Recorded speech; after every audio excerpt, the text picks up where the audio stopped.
अमृतरूपी काव्याचे पेले प्राचीन करण्यासाठी माझे चॅनल रसभरीत काव्य सबस्क्राईब करा. तसेच माझे जे दुसरे चॅनल आहे सरळ जीवनधारा त्यालासुद्धा सबस्क्राईब करा.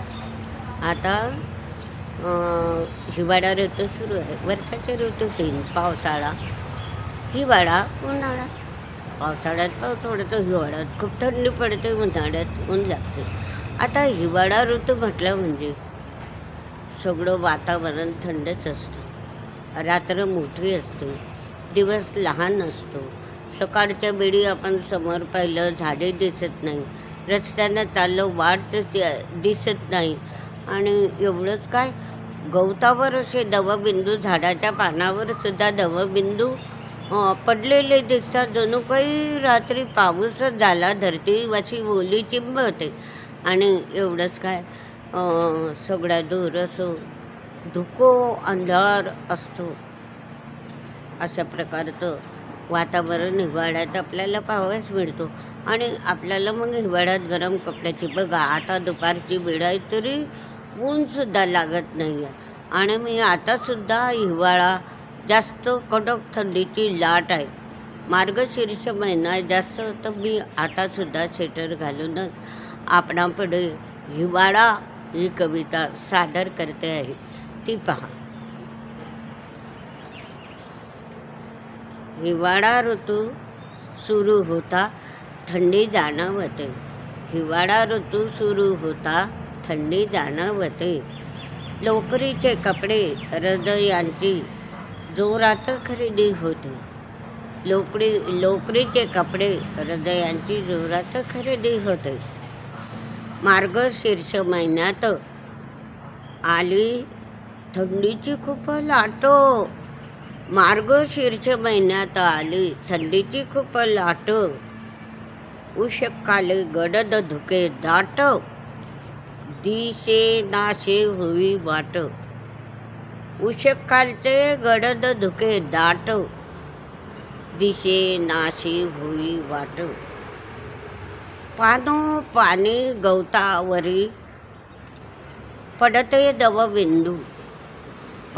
पानी गवतावरी पडते दवबिंदू.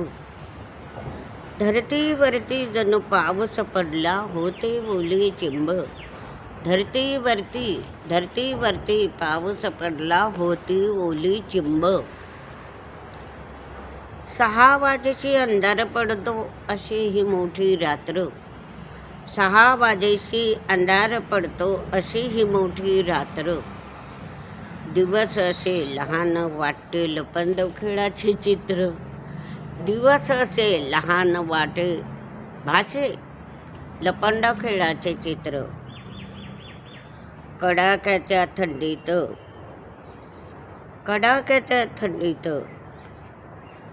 दारोदारी शेकोट्या पेटवी. कडाक्याच्या थंडीत दारोदारी शेकोट्या पेटवी. अंगावरील काट्यांना छानदार ऊब मिळावी. अंगावरील काट्यांना छानदार ऊब मिळावी. लगबगीने उठून मग चहाची लागे ओढ. लगबगीने उठून मग चहाची लागे ओढ.